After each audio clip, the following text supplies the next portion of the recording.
this meeting of the Ebbsfleet Development Corporation Board. The meeting is being recorded. We've got no apologies, and everybody, the board members are here today. Particularly want to welcome Georgia Baxter, our representative from Council. You're very welcome. We look forward to a long and fruitful collaboration with you and your contributions to the board. Thank you very much for being here. Lucy, thank you for coming from MHCLG. We don't have any members of the public here today. I think, James, we've got any questions from colleagues? None for this meeting, no. Very much. The agenda, as usual, is divided into parts 1 and 2. Part 1 is recorded, part 2 is not recorded. Under part 2, we've got a planning item where we expect Neil, Valerie, Georgia, and Mark to step out. At the end of part 2, we've got an item on CEO information, and that will be for board members only. Plus Jane to make a record. And then finally, just want to welcome Malcolm Morley here today. Malcolm is doing our external board review, has a long and distinguished history in local government and also in government major projects. And he's still involved in reviewing major projects. And Malcolm, we're very grateful to you for the time you put into conducting this review. Okay, in that case, George, you've done a sort of declarations of interest with James. That's all been cleared off. Yes, it has. Yeah, thank you very much. Otherwise, I don't expect you to type up if there's something new, colleagues, or if there's something which is particularly relevant to a particular board item. So, we've got the minutes of part 1 from the last meeting. Are we content? The minutes, please. Yes. Thank you very much. And then we go on to the action log, Ian, which you're going to introduce. Yeah, thank you. Well, as you can see, the actions are all closed. Just to say that effective 0806, reporting back on the life status, I will do that. What I suggest is that we pick that up under the planning paper item, because if we raise it outside of that, then to some.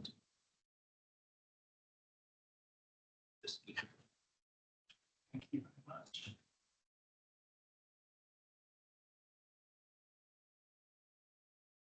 Any questions on the items, all of which are open to open? On page 2. On page 2. Sorry. Yeah. On page 2. I was a little bit obviously. Yeah, I mean, we still haven't been able to undertake the housing review, and that's I don't future, but and the open action around the presentation of the risks, we will adopt something when that next comes to the board. Who owns the housing market review under you, Ian? Well, there isn't anybody to do it, so we haven't got anybody identified under me to do it. Totally honest. We should allocate it to someone. Not this minute. Yeah, no, we didn't intend to do this minute. Yeah. Didn't we just sort of trawl the web? I mean, there must be in the likes of Savills, so we have a North Kent housing review, lots of information on the market out there, I suspect. So we have to generate ourselves. That is true. I'm a director in the moment. Things are under significant pressure fitting with the work they've got, and I've just been able to identify somebody with that capacity to really even to trawl the web at the moment. I will take that away and see something.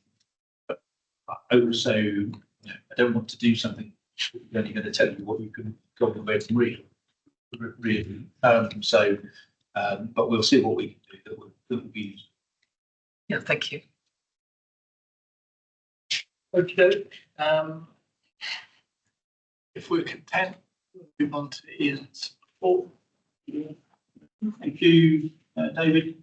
So again, a welcome from the executive to Georgia. Very good of you to have you here, and I know you've run committee already so far. So good to have you, and representation from the council. Very important relationship for us with the council.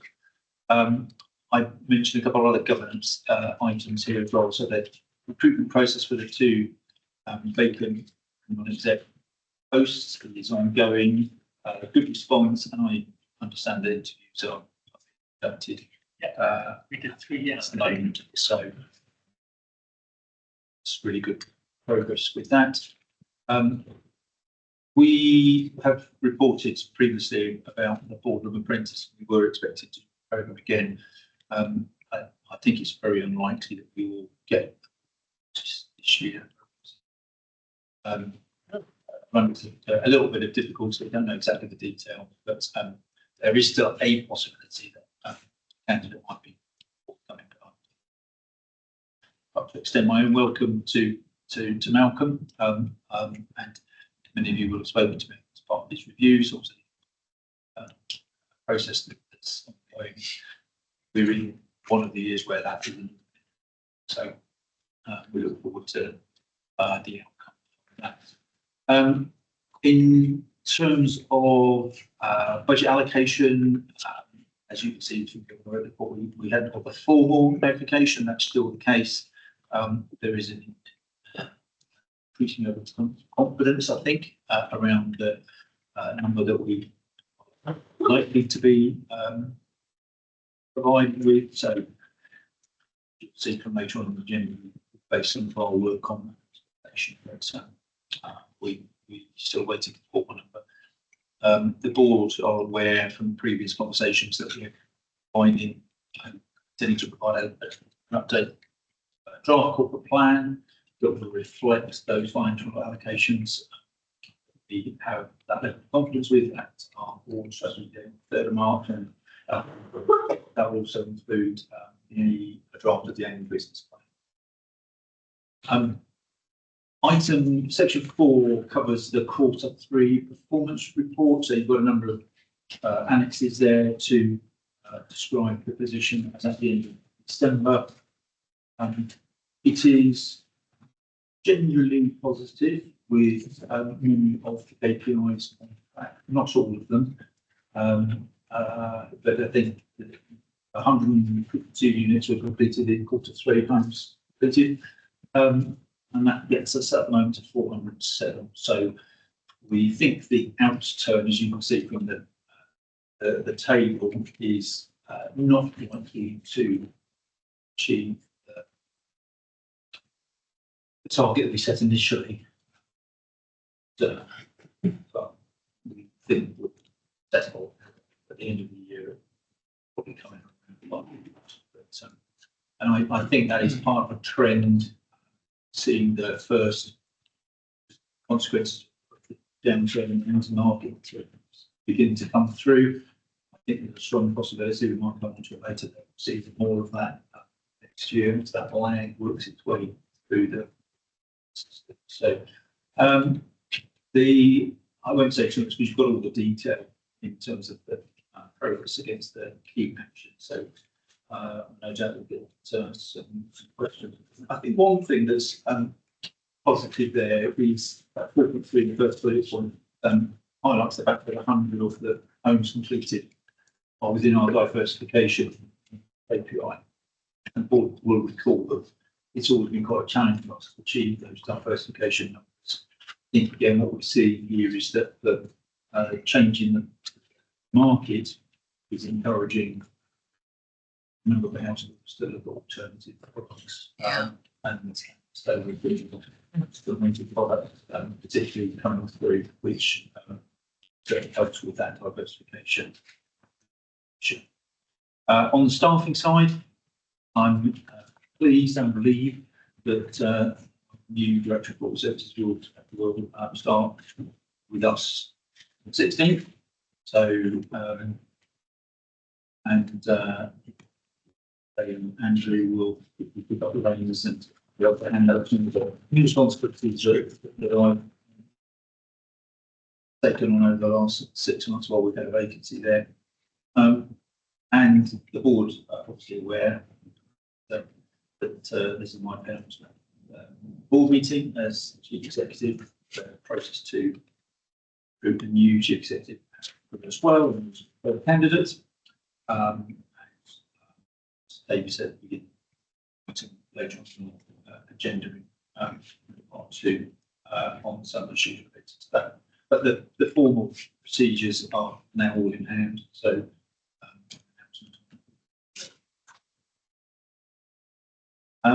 I wanted to get the board also to approve an updated data retention and disposal policy, which throughout the last 6 months we've been paying attention to this item and our data management processes in general. I think there'll be more work for us and the new Director of Corporate Services to do following the results of internal audit data management processes.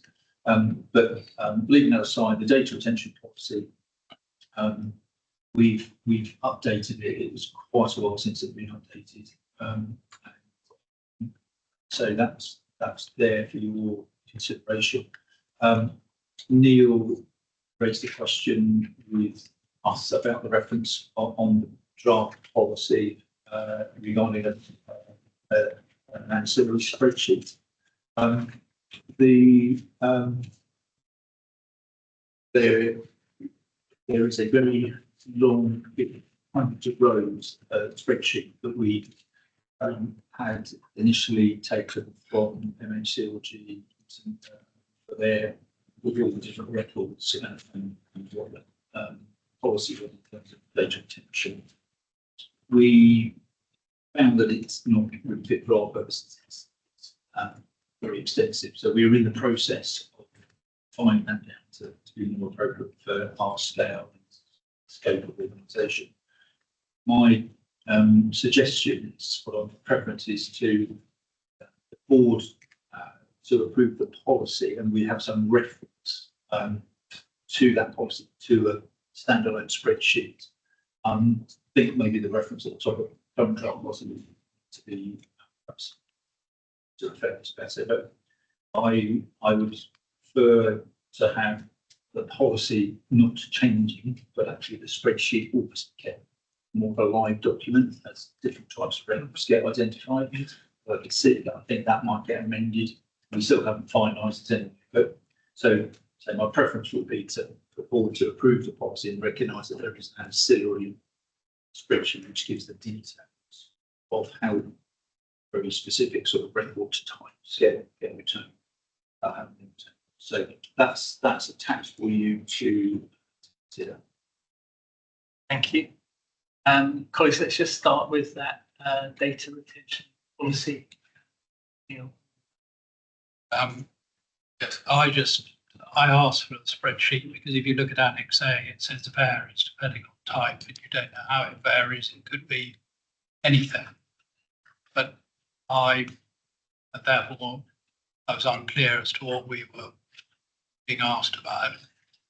But I think having had Ian's explanation and thank you very much for sending the spreadsheet, having seen it, it forms a basis.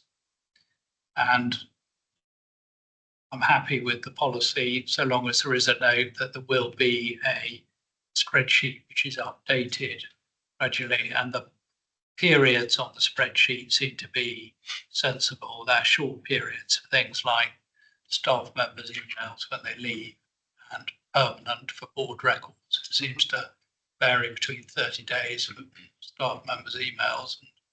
30 years. Um, Yeah. So I understand the approach.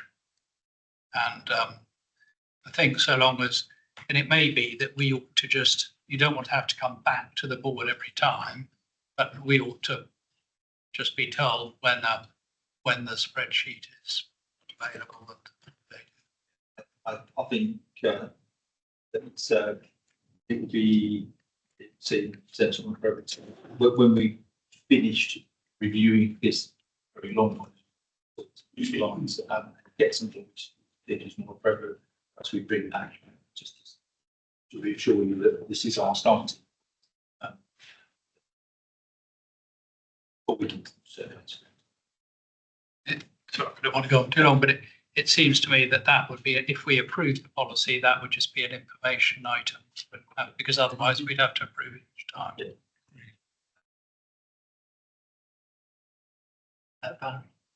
Yes, a quick one really. I just wondered where those documents, site leases and so on, that we're going to hold in perpetuity are stored. And then what will happen to them when we cease to exist, because the land holdings are in different administrative jurisdictions. Yeah, so on the first point, they're generally held with our solicitors.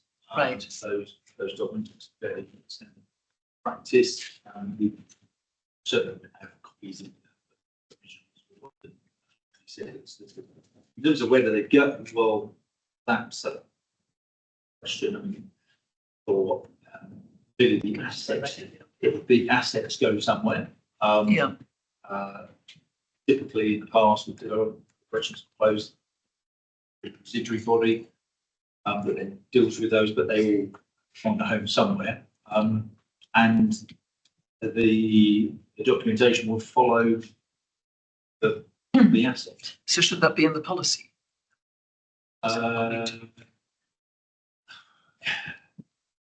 We could have a reference to that. I mean, ultimately, it depends on. You couldn't be too specific, other than to say they may be passed with the asset, but because we don't know what residuary arrangements would be. But we could have some generic reference to that. I don't think you could say much more than suitable arrangements will be made in the event. We don't know what's going to happen, do we? I think it's like when local government reorganisation of things, there's a procedure and the functions are handed on to particular bodies, and the documents will go with the function. So it's not just the property, it's the function. But a good thing to raise it is keeping our house in order for whoever our successors are, however. Would be good. That's the key thing, and that goes for a whole range of things. Things that we're doing is looking at all the contingent assets and liabilities. Sure, we've got all of those documents. I read this as mainly a compliance thing, and I sort of assumed you've written it to comply with whatever the regulations are. Yeah. Yeah. So it's difficult to have a view on whether you keep simple government requests for 6 years or 26 years, but as long as it complies with whatever the requirement is. And generally, with a number of these types of compliance things, we do take a lead from what the work that the ministry have done, and they've often done a lot more. Yeah. And so it always seems like a good starting point. And then in fact, you could say that about many of the policies the corporation set up, most of the policies, CMG, and we've gradually evolved to be more appropriate from us, and that's good. Okay, John, did you have your hand? Just on that point, but also actually on the appendix itself, on the data. To my mind, all the information assets will go to the new unitary authority, and all the options, there is only going to be one unitary authority covering this area anyway, regardless of which option. So I think that's going to be straightforward to resolve. But in the new authorities coming in, I think there will be a task for HMCLG to consider, and that's the term of reference of the body itself. If you think about at the moment, we have reps from Dartford and Gratian Council and Kent County Council. Going forward, they have one authority, so there won't be the three positions to be considered. Now, given how long these things take to look at, review, decide, consider. It might be useful to wrap that up in the orders that come through for setting up the new unitary authority as to who would be on this, because there will be a transition year as well.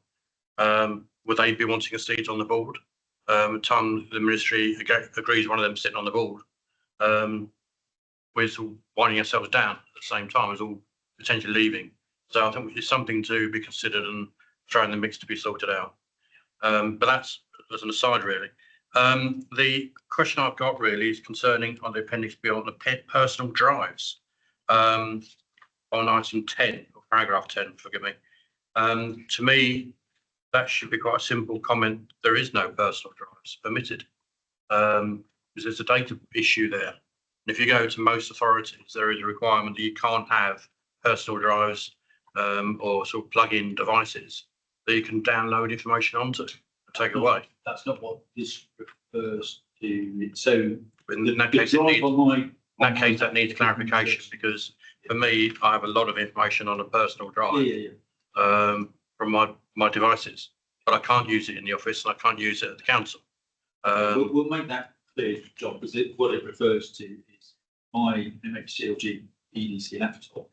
I've got a personal drive on there, which is not part of the shared drive.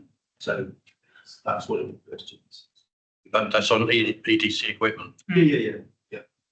And on that personal information, how would they get that cleared off if they then leave? So we've just done a cleansing exercise across the whole organisation of personal data that was kept on people's systems. So to comply with that, we haven't. We're going through a process of making sure we're complying with these data retention policies. Head of reading the actual on the spreadsheet. I decided we should start with an action immediately, either personal data that people want, and often these were CVs, job applications. So we've done a data cleansing already. Okay. I think with those couple of caveats. Any other comments, please, on it?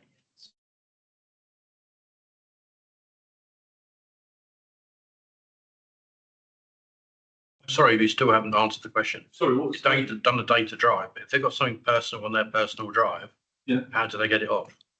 How do you check they're not taking all this, not move things from EDC drive into their personal drive and then got it out that way? Or is this something you're going to take away to the risk committee? I'm quite happy to go there with it. Yeah, I'm not on it, so I'm happy to give them the job. I think there's a distinction between information that is personal to you and personal data of other people. So I'd be very surprised if most staff don't have something on their EDC or laptop on their personal drive as it is here. That I mean, I put my pay certificates on there and things like that. So I think we don't have a rule that says you can't do that. So, but that's information that's personal to me. It doesn't involve anybody else's data. So if they lift whole sections of files from the EDC files into their personal data, becomes personal data, therefore that you're happy with that. Well, I think you're asking a slightly different point. You're asking about transferring information that belongs to the corporation. I'm asking about security of the data. Yeah. Well, I mean, I suspect our contracts prevent them from doing that. So that would be a disciplinary event if that was happening. Okay. On a personal drive, though, Ian, wouldn't you perhaps have draft paper version 1, and the thing that gets onto the corporate sort of tree of saved documents is the final version? And I mean that's what I would imagine is on a personal drive. Get deleted. Yeah. Everything else. I mean, but there's no doubt that if you 50 people across all the are probably doing things like the main rule is that we should all be doing everything as much as possible on the shared drive, so everything's accessible. Even drafts, so there should be a folder which is really draft from my versions. So the main thing, and don't get me wrong, I'm not saying we are at this point at the moment, because I think a lot of people do use the what's referred to as the personal drives here. But we are getting much better at that, and but ultimately, yeah, the eye should all be on those shared folders. Okay, you wanted to take this risk? I think it's something, I don't want to screw into it anymore, and I'm sure they can look into it, because if you're talking about security and data, and that system doesn't sound very secure or data management.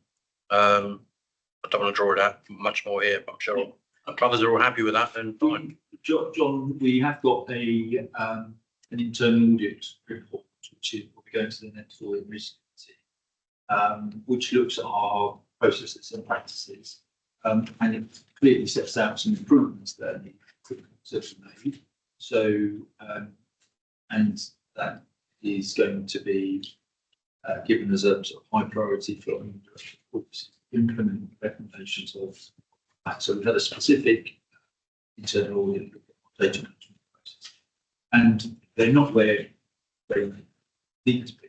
So there is definitely some improvements that are high priority for the services to address that issue. Okay. We are through good policy, and the risk committee is taking this issue up. So that they can understand it a bit better. Any other comments on the CEO's report?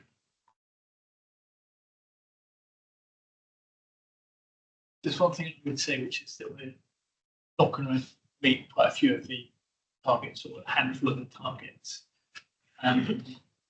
James, this is really for sort of templates for the next corporate plan, but I would expect to see probably mitigation on KPI reporting, or at least somewhere in PAC, so we're not on target.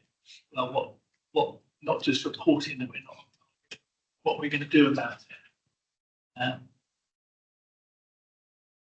Can I ask? Sorry. Yeah, obviously. On the housing targets that are very challenging to meet, do we also have a sort of a cumulative assessment of where we might be at the end of the spending process on housing delivery based on current trajectory? We will have our corporate planning work to come up with that. So there was a number in the 2025 corporate plan, so we would have that trajectory. I mean, I think the worrying thing Ian pointed to is that our performance for next year is already basically baked in by the number of starts on site, and they are down. So completions are going to be down, and you can't really do anything about that now. It's too late. Yeah. But that shouldn't stop us thinking about what can we do to get the rate up again. Sorry, the other thing that I became very aware of when reading this is the interdependency of the targets, and how falling short on one can therefore have a detrimental impact on another. In some respects, it could be positive, like the diversification that you alluded to, but equally there are others that have come in because they're dependent on Section 106 or something like green infrastructure, whatever it happens to be, which weren't necessarily clear-sighted on because they're so closely related to the housing delivery. And I think it's something to watch again when this is planning. Yeah, and there's a very direct relationship between the number of homes and, say, the private sector investment, because Absolutely. that's calculated by reference to the number of homes. So, Well, yeah, exactly. Yeah, did you have? I did, but I think I'm going to ask about housing, but it may be better when we come on to Mark's. Okay. In that case, let's, if we're all happy, move on to Mark. Hey, David. The usual update from me. So development sites just covered it in section 1. A few things just to highlight. Dan Dara submitted their reserve matters for a couple of parcels at Ashmere just before Christmas, and it was made valid a couple of weeks ago. So they are a new applicant to the area. We've had some recent discussions with Bellway on Abacus Corner and the final phase of Harbour Village with Bellway. So before Christmas, we were at one point expected to be able to report that to committee in December. Late November, we were informed by Bellway that they wanted to redesign their scheme because they had concerns around the costs associated with the 5-storey building. So they wanted to do a redesign to bring that down to 4-storey. So we had a meeting about that with them last week, and we have been starting to do some pre-act with Red Row on their 3rd phase of Alcadon, the Stonehaven Park scheme there. So even though some of the activity of the planning committee has been a little bit less during sort of 25, 26, there are different sort of pre-application discussions taking place. House delivery, yeah, we've obviously already touched on, but I will await your question, Neil. So yeah, 407 completions so far. A bit of progress around allotment space. I know that the board have asked us about this previously. So Springhead Park allotments are now with the Garden City Trust. We're hoping that the Ebbsfleet Green ones will follow suit shortly. Planning committee update in section 3. So committee met in December for the 4th phase of Ashmere. There's no planned meeting today. We are planning to meet in March for a briefing on Ebbsfleet Central and the area master plan work that's been progressing there. Just sort of zipping ahead slightly, Swanscombe Peninsula had a stakeholder workshop with lots of really engaged sort of groups, lots of sort of different backgrounds, which is really helpful. So that work has been progressing, and there'll be an engagement taking place in the Winter Lights, which is Friday evening, and then Swanscombe through a dedicated session, and then a drop-in session on Saturday. A couple of things just to add. The Gresham Council have been looking at their Regulation 19 local plan consultations. That's the detailed plan for the area. So there's been a paper published for their cabinet meeting. So expect consultation on that plan to come out shortly, and we'll be obviously looking to comment on that. So that covers obviously the Gresham area of our patch. And also, just before Christmas, Dartford Council agreed an Article 4 direction, so restriction related to houses of multiple occupation. So it hasn't really been a particular issue around our area, but there've been a couple of properties where they have been used for HMO. So if, for example, our property is going to be used for that in the future, they will require planning permission.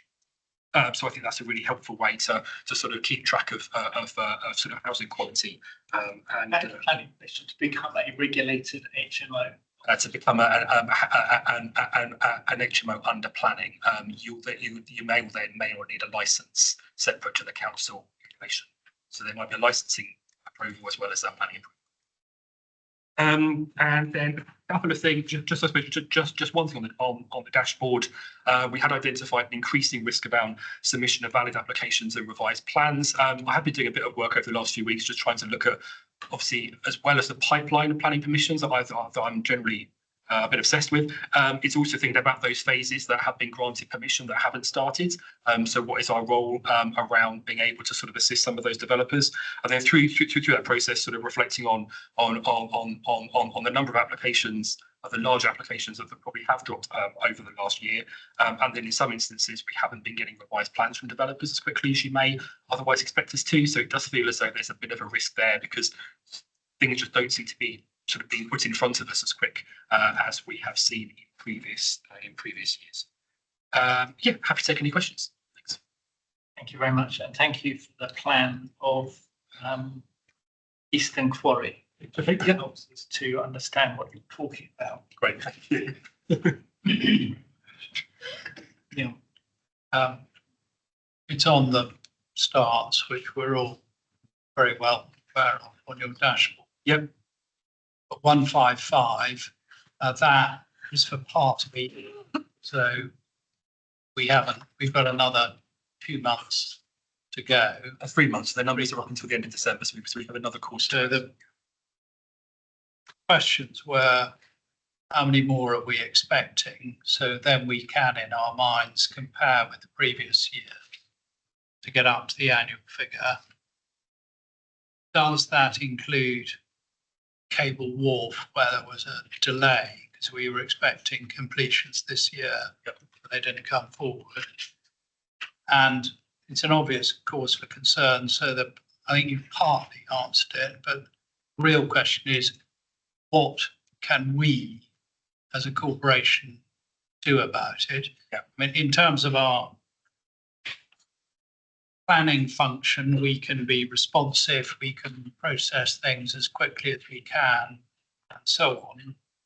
But I'm really interested in looking wider than that, and what can we do to encourage people to start? Do we need to, wouldn't want any flexibility on design standards, but on types and mix of affordable housing, as has happened on Harbour Village, where Gravesham have become involved. So it's really, how many more starts are we expecting? Does it include Cable Wharf, and what can we do about it? Okay, let's take it in a slightly different order if I Yes. can. So the Cable Wharf number, because they were started in previous years, they are not included in the 155. I probably advise board members to pay a little bit more attention to the number of homes under construction. So that is the 423 number, which obviously then is lower than what we have seen previously. That's always quite a good, sort of marker around the level of activity out there. So that 423 number does include the number of homes started at Cable Wharf. I don't know, and I wouldn't want to guess a figure, and I don't know how many starts we are specifically forecasting over the next quarter. Based upon what I'm understanding about what's happening on site, there will be some, but there won't be a lot. I wouldn't have said. Cable Wharf, everything started. Harbour Village, there will be some further starts, I imagine. Alcadon Parcel 3, there will be. Ashmere, there won't be. Alcadon 5B, there won't be. So there's a little bit of a mix. But I think it's the 423 number that is probably worthwhile focusing on. In terms of, I think it's fair to say we have been doing different things over the years in a way, and we have been flexible around houses versus apartments on sections across Eastern Quarry. We've been keen to be pushing up densities, focusing on fast track higher density units, apartments, but absolutely recognising that apartments don't really have a particular role in the market at the moment. So in certain areas, we have then been agreeing to then change some of those higher density areas to then more of a medium density. Now, obviously, longer term, the impact that has then is on fewer properties overall. So it is that balance between trying to make sure that there is good use of the land, but also thinking about delivery, thinking about what the market wants now. So there has been a little bit of a balance there. So we've been looking at products. So types of property, and then in addition to the Gratian example that you gave around Harbour Village, looking at the properties there, we've been having a similar conversation with Redrow around market sale and discount market sale properties, talking to Dartford housing team and planning team around whether there's a role for that product, because then they will then assist them in delivering some of their shared ownership units. So we are proactively reaching out to the developers to try to understand what we can do. Some of that is just around trying to facilitate conversations and sort of just trying to sort of do a bit of matching, I suppose, rather than necessarily feeling as though we have a lever that we can pull that immediately changes the situation. Nick, that's fine. So I have one big question and one small one on Berkeley Modular. Yes. Axle Logistics, they're looking for a planning element. And then it says that in anticipation of marketing. So actually, I assume that site had been bought by someone who was a logistics supplier. But actually, it's someone Yes. So it's actually someone who wants to develop it for logistics and is now seeking to. Yes. Yes, so I met with Axel Logistics just before Christmas. From their name, I had exactly the same assumption, Nick. But they have a portfolio of properties where they then lease those out to other companies. So they are after a relatively small scale changes to the southern elevation, so the elevation that you see when you enter, to be able to facilitate that. And they feel that those small scale changes will make the property more attractive to the market. So my other question is actually about market and the information that we possess that allows us to judge likely delivery. Certainly in my current experience in London outer commute, which is sort of 20 minutes plus centre of town on a train, there is a perfect storm of stagflation with house prices going sideways and costs only going up. And if you are building 6 stories or above, then you have to be selling at £600 a square foot to break even. And this always will drift to us. And I think we need to fundamentally understand this point about the market study, particularly with all the professionals that you have at your behest, Jennifer. It seems to me that we should fundamentally understand what key drivers are in terms of costs for our house builders who have 15,000 homes, less than 5,000 that are being built. In terms of how it's all segmented, in terms of build cost, SIL, or 106, both, is normally the case, and then what they're thinking about affordable housing and delivery. Because if you receive Sadiq Khan changing goalposts, possibly for developers to say fast track can now be 20% delivery, which is a remarkable change. But it's one that's fundamentally needed. And actually most out-of-community sites can't even afford 20%. And most sites are able to show 10% or below affordable housing in a viability. So this will eventually start to drift to us anytime soon. So the question from your point of view, apart from we need that study, we need to get that information so that we are experts in all of the discussions we're going to have with our house builders and developers. Social rent, what level of capital receipt are our developers expecting to receive? Because in a London context, social rent is probably playing between 252,000 and 300 but you can get grant. Can we help our developers to get more grant? Are we being proactive on achieving grant for our developers wherever possible? Because if you can get the equivalent of London housing allowance, then suddenly our developers are going to be getting 400, 450 square foot for their affordable housing. That's a big game changer. So they can afford, 2, 3, 4 stories. They can do it. So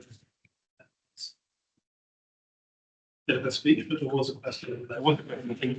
On the social rented point, Susan, yes, even on that question, absolutely.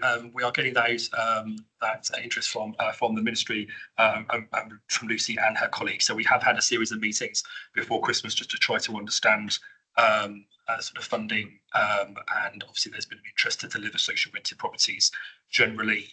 On the back of that, I was doing some work around the stock units in the area.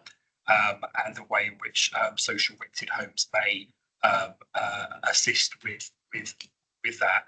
Generally, the feedback that I was getting from the developers was that they didn't really feel as though that was a solution for stock units at the moment, and the decision points that they wanted to be able to make decisions a lot quicker than waiting for grant, which is why things like discount market sale felt as though that was a speedier option. But there's absolutely some interest from some of the developers out there who are delivering some of the higher density areas across Alfredton and Ashmere, where they are very keen to be having those conversations. So I took away an action to try to do this sort of like matching thing in due course. So that is definitely something that we can progress. That might have an impact on then 18 months time possibly. I don't think stagflation's not going.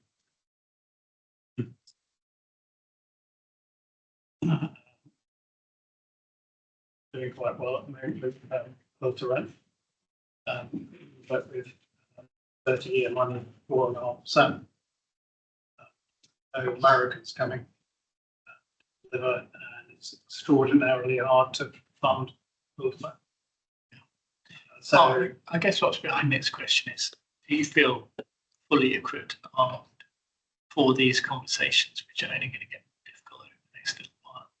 Or do you think you benefit from having a bit of work done on a housing market report so you understand them inside out when you're talking to the developers? I mean, I do always try to remember what our role is and what we can and can't offer up. I think with the social rented, conversation, I've been very keen to think, well, actually some of our role is that we do know the people who are working here and the RPs, and I've spoken to both housing teams in the councils.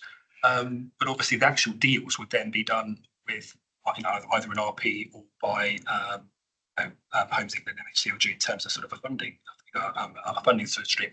I'm obviously getting the impression that the board would welcome greater level of interrogation and understanding of the market. So we can actually take that away without wanting to volunteer for a job, Ian. We can try to pull together, I suppose, what we know, but the information does change incredibly quickly whenever we talk to the house builders. Sometimes it can be around big ticket affordable housing things. Sometimes they'll say it's really difficult to get bathroom equipment, and that's almost their number one priority. So the actual issue seems to change quite regularly. I don't really. I feel as though there are solutions around for the North East sites. It does feel as though there are solutions around for Alcadon and Ashby, but they will just take time to be working through the system. I think that when we look at the housing number for 27, 28, we'll be more optimistic. Well, you've got an action. Yeah. And which is open, and you've got a volunteer to help you with that. Yeah, I still think there's a big question about making some of this really useful for us. And you have to remember that the house builders themselves have the biggest commercial imperative here to find solutions. So, and they will, frankly, worked in the house building industry, public sector, they will always understand more about their business than we data that's produced by some of the consultants. I think our biggest thing that we can do is to be responsive to their approaches, because believe me, they are all out there working out how they can move product with the diversification, and I think that is what we are doing. Sure, what we should think about, is there anything more we can do proactively? I'll talk to the team about what would be useful for the board and for the officers in terms of those conversations. But Jeremy, John. Yeah, on the housing market report, I'll be honest with you, it will tell you you've got a cold. It won't explain why or when it's going to end, I don't think. And I'm with Ian. I think one of the most useful things we do is to try to get the very most senior executives of the house builders who are working in the area in and say, let's just shoot the breeze about what you're shooting the breeze about, and so we understand it. I think we can spend a lot of time writing a report that simply says we've all got a cold, and I'm not sure it helps. With regard to where we are on the house building, I always said, I mean, in the words of those great philosophers, take that. This was always someone else's dream, really. And the problem is that when the market starts to turn, developers aren't necessarily invested in the way that we're invested in this area. In fact, they're certainly not invested. They can't. They can't be. They have to go where their market tells them to go. Their shareholders' interests lie.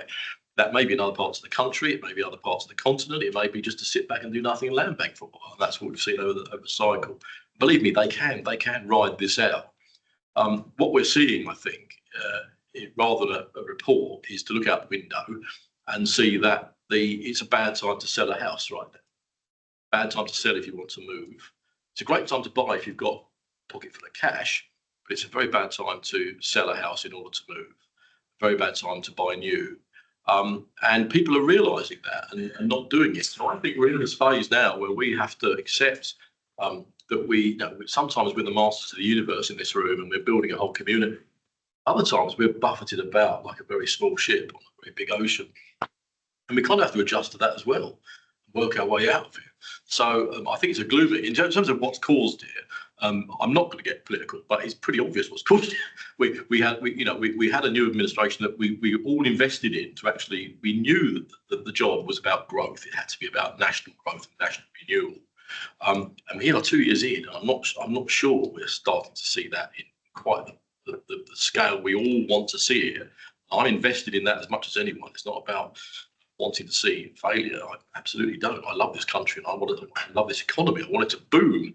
But the truth is we're not seeing that, and we're starting to see a little bit of panic, I think. I wouldn't expect Lucy to refer to it as panic, but we're starting to see a little bit of panic where actually the money is beginning to run dry on the splash that they've got to do things. And I think we're going to see a bit of regression in government. So actually let's really focus on fewer and fewer things and make them appear as if they're working. So it's quite a gloomy time for us, but then again, we've been through it before. I mean, it's cyclical. Of all the markets in the world, property is probably the most cyclical, isn't it? I think we've just got to be prepared for that and not regard it as something that we're influential over, but something that we have to just intelligently ride. I'm not sure I've added anything to the conversation, but certainly got it off my chest. It's good to get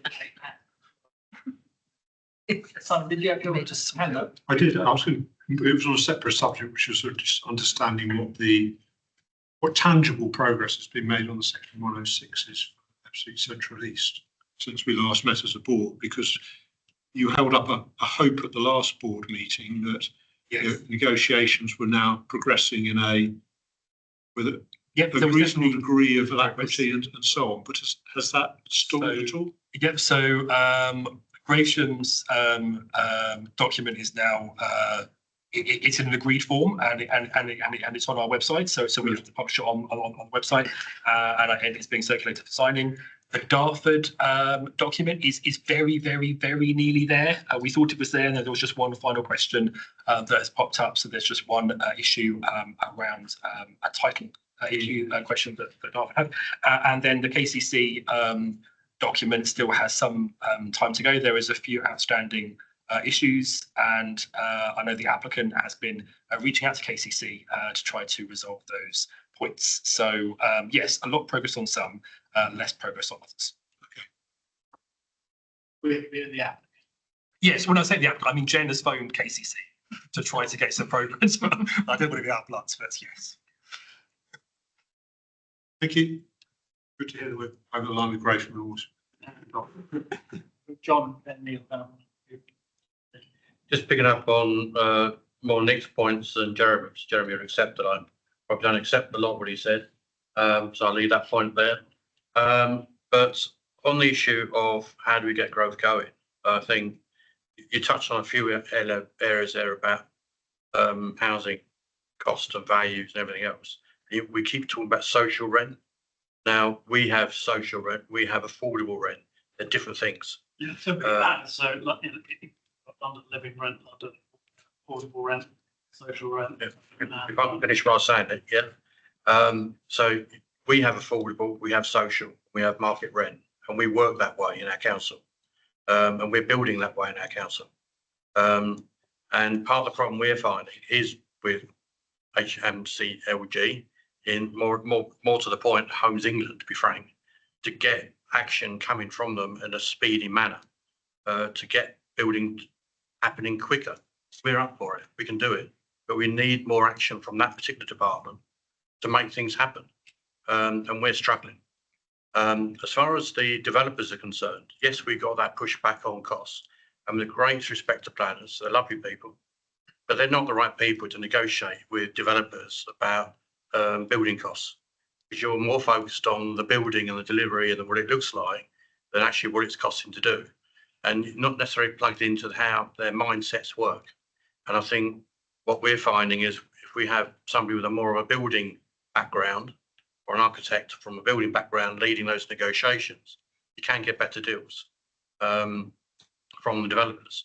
And we need open book approach, and we then need the government to sort of step in as part of that process to have it working with the development. So there is going to be government money come from Homes England to support it, They want the numbers being delivered. But one thing if I was the government, I'd be saying, I'm not going to give you any more money if you can't prove you can deliver it. Why would they give us more money if we can't demonstrate we've got a cohesive approach to making it happen? And that's what we need from here, from this board. We need to be clear that we've got an understanding with the developers. We want to build. Part of the problem is viability. That's where Homes England comes into it, to soften some of the edge on some of that to get the delivery rates. Yes, we've got our planners on board to process the applications a lot quicker to get them through, because the cost of developing these schemes for the developers is huge. All the reports have to do that, constantly going back, looking at, refreshing, doing again. It's enormous, and what we're seeing that in our own builds, and that's not acceptable. And we need to speed the whole process up. Then you'll get value for building, and you'll get it built. But I think we need that more energy to make it happen. And I totally agree with you, Nick, about the housing rate coming down from London. I'd love that in Gresham. I'm sure Dartford would. We can't even get our local rate uplifted from about 4 or 5 years ago. So we're hampered by a rate 4 or 5 years old that's out of date that we can assess benefits and everything else on anyway. Yeah, don't use the London rate. We'd be happy. So my comment. Yeah, I've finished now. Thank you. So my comment could have been in the Ian section. The fact that during Mark's session was not suggesting, but I thought that we need far more information purely for Mark actually as a forward strategy. I think that it would be good for us to fundamentally understand and have at our fingertips as an exec the issues that all of our house builders are facing, but we can present a strategic case to MHCMG about what we need to do for Ebbsfleet and our customers who are the house builders. I think that is Ebbsfleet to continue to hit a bit of a coming brick wall. I guess my sort of slightly bureaucratic way of saying that, Nick, was we've got a target we're not meeting, but no mitigation strategy. And that's what I'm on about. We're missing our key target. We don't have a mitigation strategy. Now, Jeremy promotes the view that we're tossed around on a choppy ocean. It's not what we can do. And I don't actually subscribe to that. I think one of the reasons the Development Corporation is here is it will tackle those kind of issues, do what it can. So I guess we're saying the same. Well, I think you're saying the same thing. Got the comment What's behind it all? And I'm about to say roughly the same thing, but not repeating. What I'd like to say is if we get a report or help, we don't need just some general on the housing market. We need some specific advice on how do we facilitate development here, which then helps Mark's team and helps the wider corporation. And I don't think we can rely entirely on what we're told by house builders, because we need to think about what we can do rather than just respond. And we need some independent advice. And we know that it's a highly desirable area to build and to buy, because the absorption rate here is greater than anywhere else in the country. So we need to know what it is we can do to maintain that record of success, or just wait and see. I was going to say, I think that, I mean, I understand that point, Neil, but the value of what we have here is that we have got good relationships with those house builders. So there's a good level of understanding about really nitty-gritty issues on site.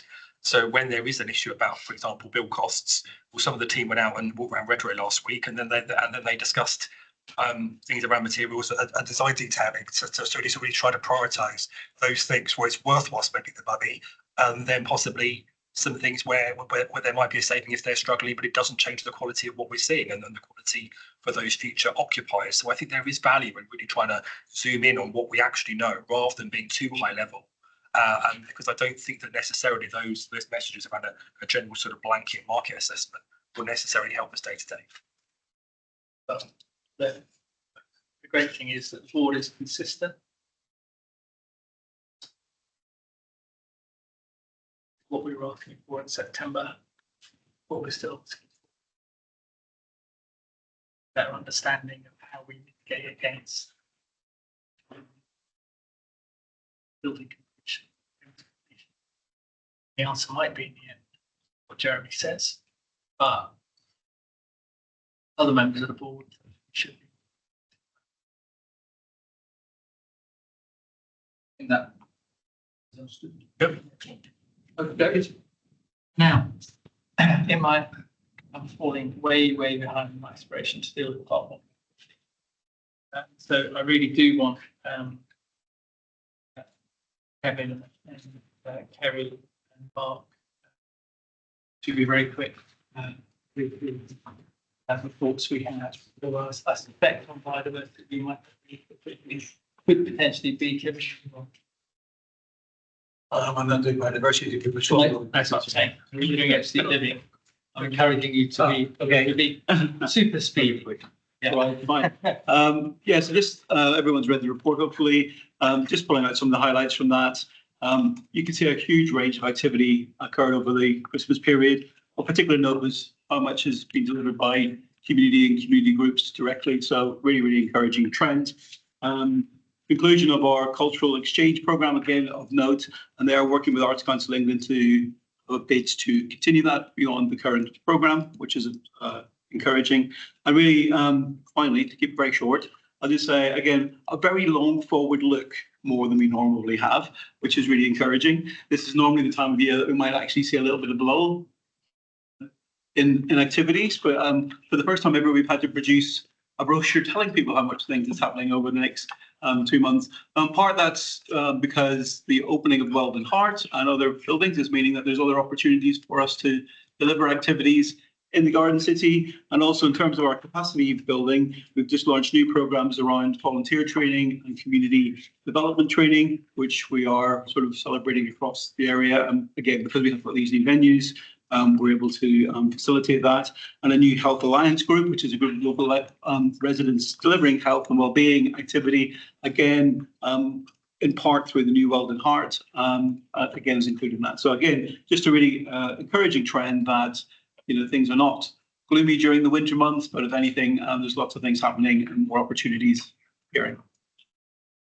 Kevin, thank you very much. The sort of short time that I was encouraging you to take, it's nothing to do with how highly we regard this. And I follow Ebbsfleet on the various different social media channels, very interested. And maybe we should all sign up for the creative writing for wellbeing sessions that are coming forward. You'd be very welcome. Great outlet for emotions. I'll get to the report, please. Can I just ask one short question? I'm really encouraged by the sort of diversity of work that's taking place around the city. I suppose the question is, how confident are we that, you know, all sections of the community, all demographics are engaging with the activities and the opportunities that we're helping to curate? You know, do we do any assessment at all about underreached groups or those that, you know, aren't accessing the type of activities that are currently curated by us and community forums? Yeah, so one of the key factors we have identified this year, Neil, is that youth, particularly that sort of 11, 25-year-old group, are the ones that are least reached and visible, but ones that get involved less in the area. We do have the young person's design group, but that's attracting a small sort of strata within that. So you'll notice in your booklet we have just this month launched a youth engagement program with sort of the national experts in this area who are actually working with us and some local providers on the ground to try and understand what it is youth would like to see in this area. with a view to helping prioritise what we're doing.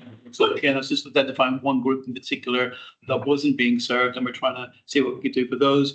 We also know from the resident satisfaction survey that we have a very small older population. And because we've got a smaller over 65 population, our number of volunteers are very low, and that's why we're doing the volunteer programme. And again, to encourage older people to move here, housing diversification and things in the future will help that. But again, we know who's here and we know who's not getting involved, and we're trying to target what to do for them.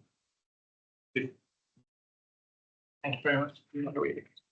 Just really briefly, just in the context of this was quite a challenging discussion around housing numbers. I do think it's absolutely brilliant to see us cited and participating as a sort of national trailblazer and exemplar in terms of community development. It's really something to be proud of.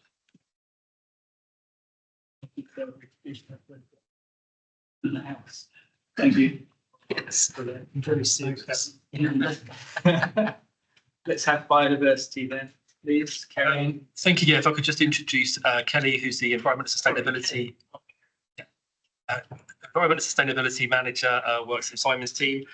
So just to take board through the cover paper. So this is the first time that the board has seen a report like this. This is to report on our biodiversity duty. It covers a 2-year period.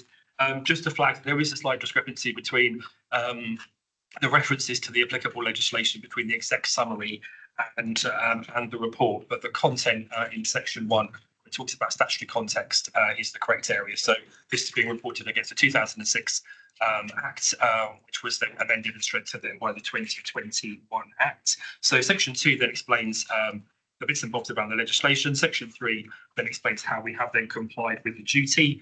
The paper is for noting, but the intention is to then publish a report, because that's what we have to do.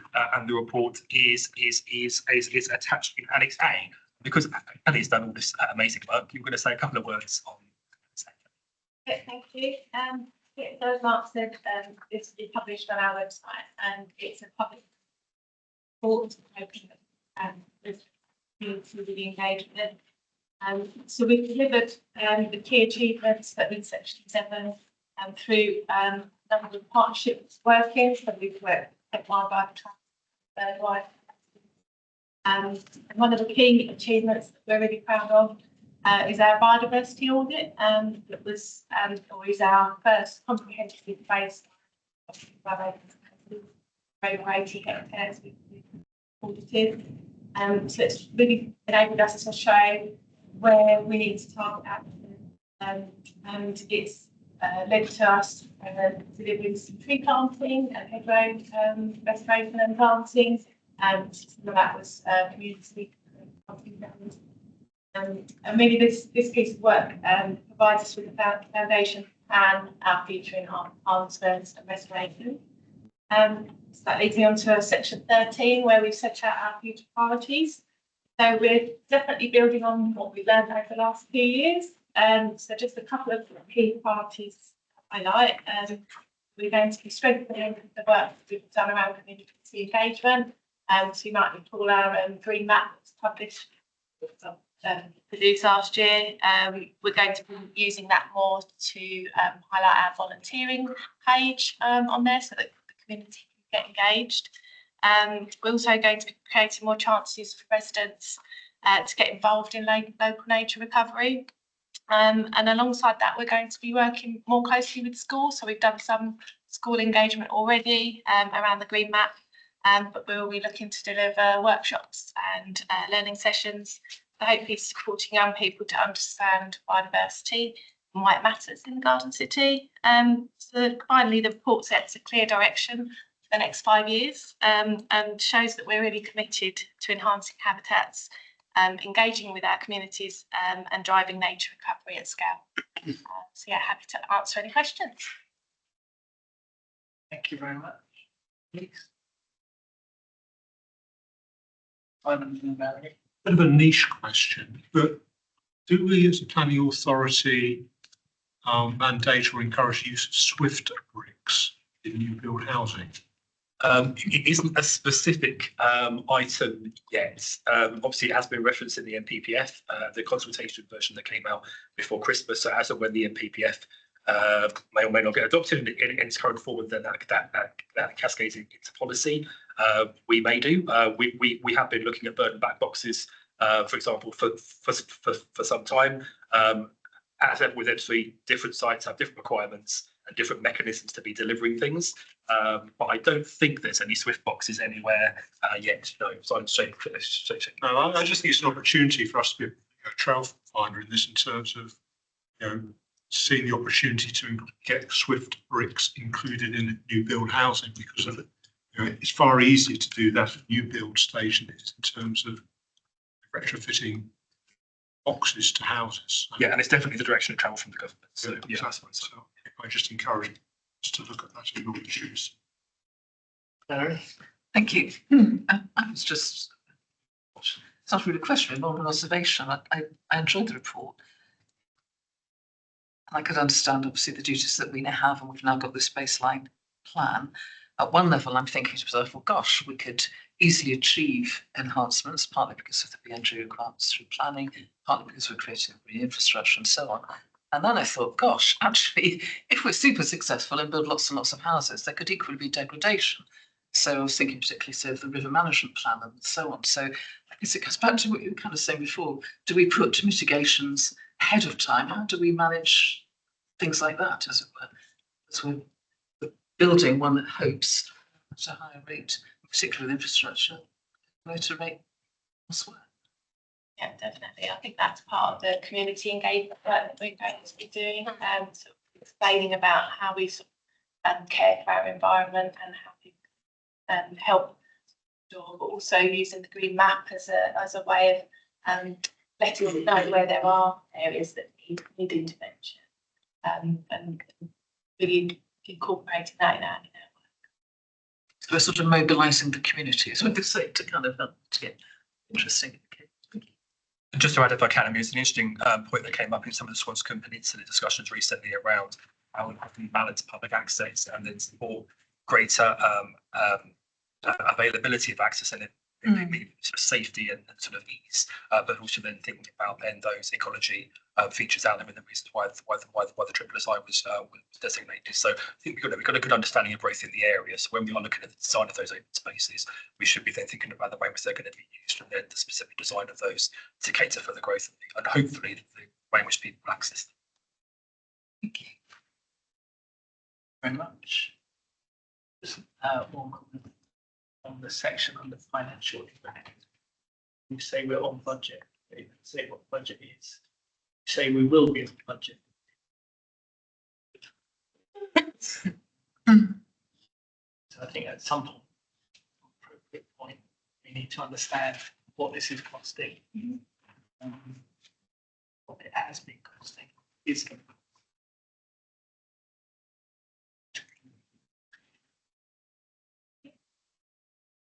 Yeah, we'll be bringing a paper to the board next time to be looking at the financial approval for the program work from April this year for the next 3 years. So hopefully that'll give an idea of that program cost. Thank you.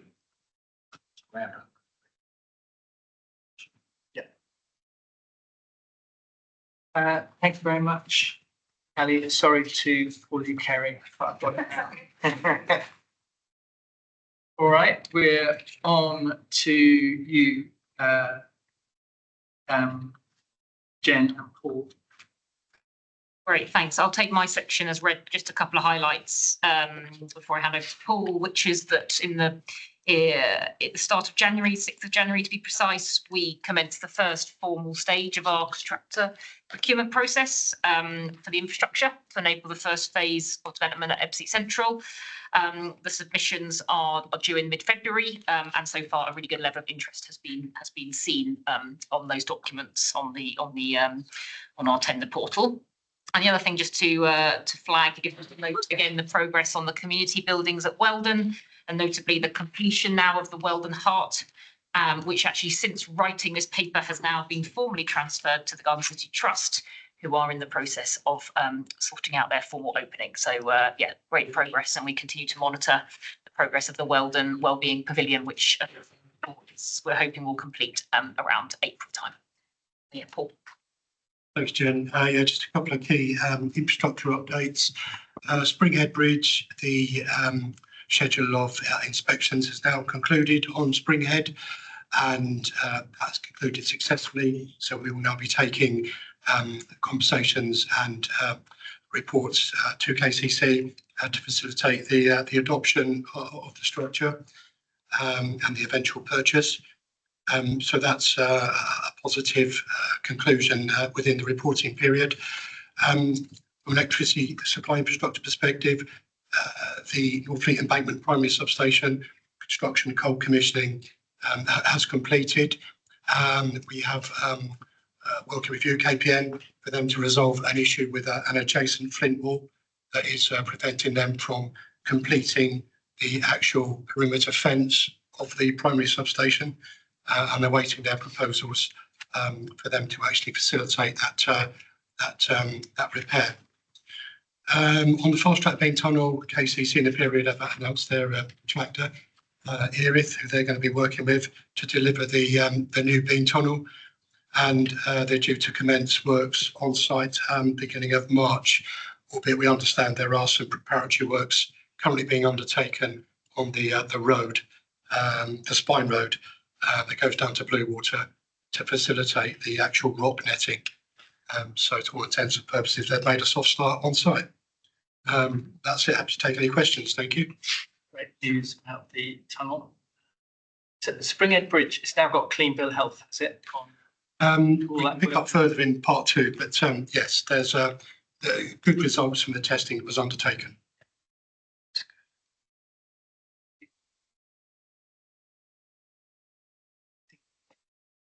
Move on. Is the king going to come out? I'll try, see what I can do.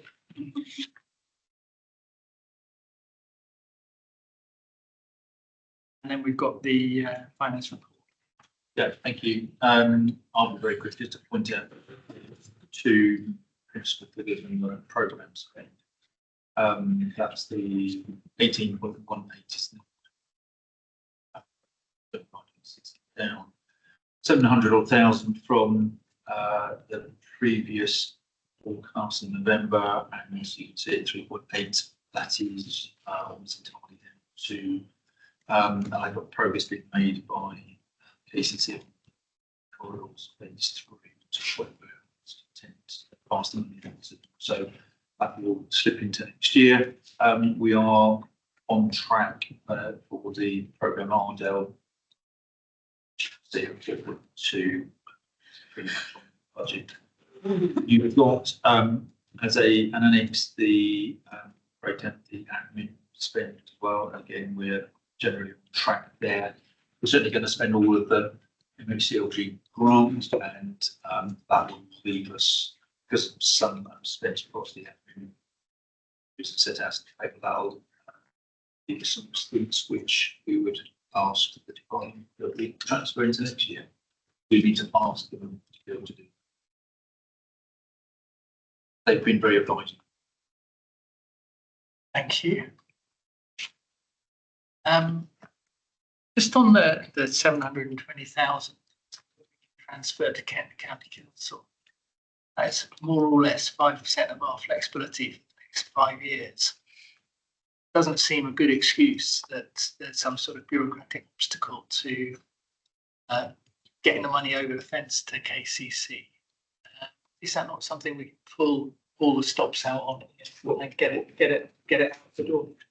What do you mean if you're?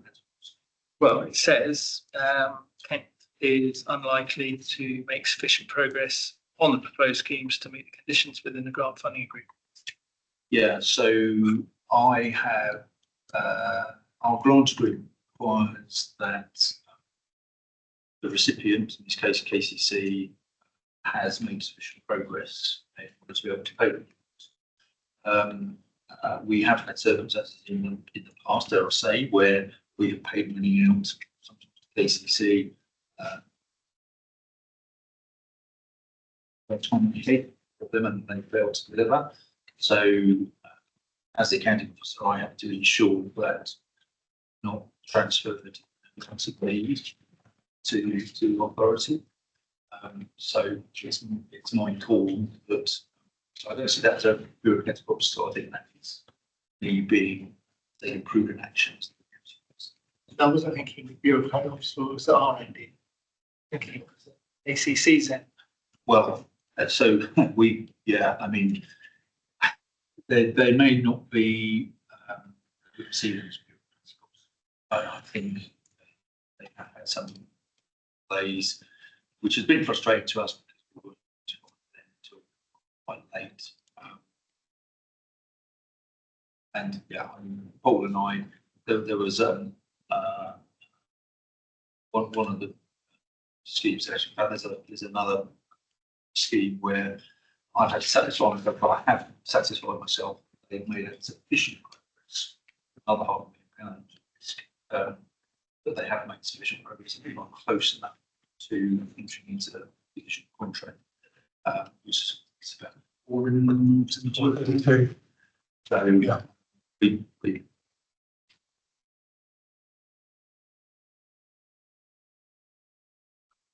Well, it's a shame to me that we just throw £720,000 out the window. well, Forget about it. that's a bit unfair, to be honest. We haven't just got that. We've been tugging and pushing and pulling with the authority and making representations for quite some time about it. So in terms of the specific So delays that they've experienced. yeah, so the specifics were down to a delay in the submission of the planning application, which would then call for a Natural England licence to do with dormice. It's in connection with the Ebbsfleet Academy ramp, which is a new entrance in for students. We were being told up until quite late on last year that everything was on track. But I think because of the date to the planning application submission, that's then going to have a knock-on effect that kicked it well outside of the requirements of the grant agreement. So we collectively didn't feel comfortable being able to pay that because it didn't satisfy the conditions of the grant agreement. It's just what I was thinking. So It's still payment in. But I think if we have set conditions on a grant, we should be supporting the officers who are maintaining those conditions. I'm not supporting the officers who Well- are maintaining this. Is I'm having a go at Kent County Council. Good, Sorry. but not, I mean, not good that it's Kent County Council, good that it's not criticising officers for doing their duty. I agree. could we not put it into an escrow? Sorry, I didn't understand this. It's still regarded as payment. There would still be a breach on our own. Yeah, so I think the Ministry rightly would come and say, well, Thank you. what are you doing? You're avoiding. Yeah. And so, and there has been occasions in the past, say, where we have tightened up on our grant agreement as a result of money going out and then failing to deliver on it. It's one of the consequences of, not saying we shouldn't do this, but of delivering programs, projects through other partners that then you can rely on. Got slightly this. Got all over that. So. Can we not just simply bypass the problem? It's in the Dartford area. I'd be comfortable to commission Dartford to come up with a scheme and do it. Pay them the money now, because I trust Dartford to do it. It's all going to be wound up with the unitary authority coming in anyway. And to be frank, I can understand the nervousness about Ken, not because you're representing Ken, but my history of working with Ken. Because it's like pouring money into a black hole. They demand the money of the 106s up front. They never always get around to doing it. So I can understand the nervousness, and we've experienced the same problem. And that's why we don't no longer give them the money. Once the scheme's up and going, we pass it over and we stop that in planning. And when the new unitary authority is coming in, it'd be sensible, in my opinion, we can commission Dartford to do it. They can hold the money, and then either Dartford can get on with it with Ken, or the new authority can get on with it, but we then don't lose the money. The conditions of grant would be the same for whichever party. You can take a view and still. If there's more chance Dartford to do it than Ken. Well, wouldn't be a question of trust. It'd be a question of do they do it, and then we pay money. So trust doesn't really come into it. Doesn't really wrong conditions. And the problem is, they haven't got planning permission, so if they fail to get past the first post, is it? Yeah, I mean, they've been working on it a fair time, haven't they? I have indeed. I mean, it was supposed to start last September. But because of the dormice season and ecological surveys, it's now been kicked back. So we'll now start in earnest this September, after that hibernation period. Okay, let's move on then. We've got no written questions from the public. And therefore, I think we are closing part 1. All right, James. You there?